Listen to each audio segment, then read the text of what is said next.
Imagine medieval warfare. What's the scariest thing you can think of? Maybe a charging knight from the Teutonic Order. These guys were tough. They wore white with a big black cross on their chests. They were like warrior monks, and everyone knew not to mess with them.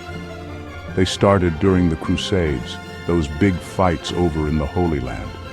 But these knights, they really made their mark in Europe, up north around the Baltic Sea.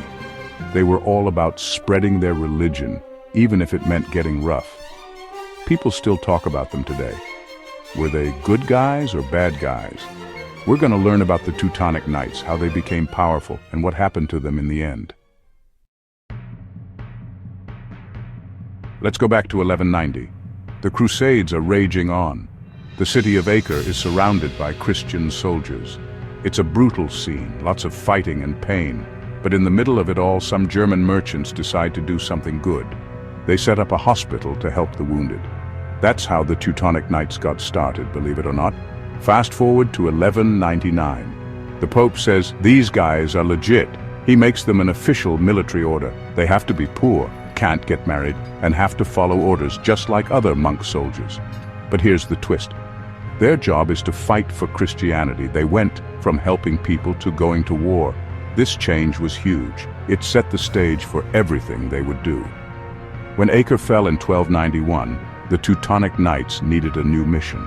They looked north to Prussia, Livonia, and Estonia. These places were full of people who hadn't heard of Christianity yet. Perfect, they thought. Time for a new crusade. The Baltic Crusades were a rough time. Think lots of fighting, forcing people to change religions and taking over land. And guess who was right in the thick of it? The Teutonic Knights. They were experts at fighting and totally believed in what they were doing. Early 1200s. A duke named Conrad needs help. The pagan Prussians are causing trouble. Who does he call? The Teutonic Knights. They show up ready to fight. They build castles, start towns, and slowly take over Prussia. But the Prussians, Lithuanians, and other tribes weren't just going to give up. They fought hard to protect their homes and beliefs. But the Knights had better weapons and smarter plans. They won battle after battle, often in really brutal ways. And that's how they built their own little empire in Prussia.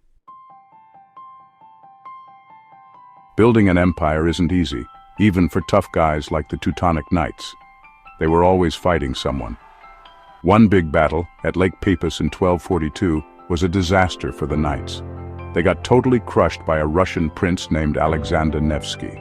This showed everyone that the Teutonic Knights weren't unbeatable. Even after that loss, they didn't give up. They kept expanding, building huge castles like Malbork Castle.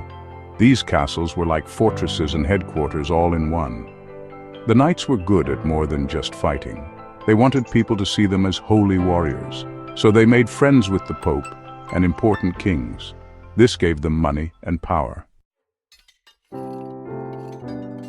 The 1400s were not kind to the Teutonic Knights.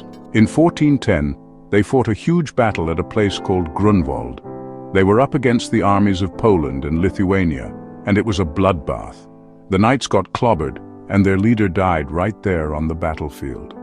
Grunwald didn't wipe them out completely, but it did weaken them big time. They started having problems at home. They were running out of money, and Poland and Lithuania were becoming more powerful. Then came the 13 Years' War.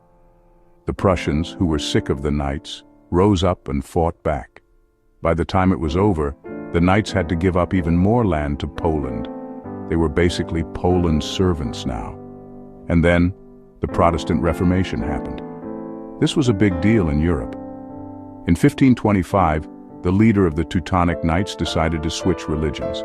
He became a Protestant and said the Knights weren't in charge of Prussia anymore. They still existed, but they were a shadow of their former selves. Eventually, Napoleon, the famous French general, put an end to the Teutonic Knights in 1809. So what do we make of the Teutonic Knights? They were fierce warriors who spread Christianity throughout the Baltics, but they were also brutal conquerors. They built a powerful state, but it didn't last. Their story reminds us that faith, violence, and power have always been mixed up together, especially in the Middle Ages. Like and subscribe to Emgotv History, Warfare for more stories.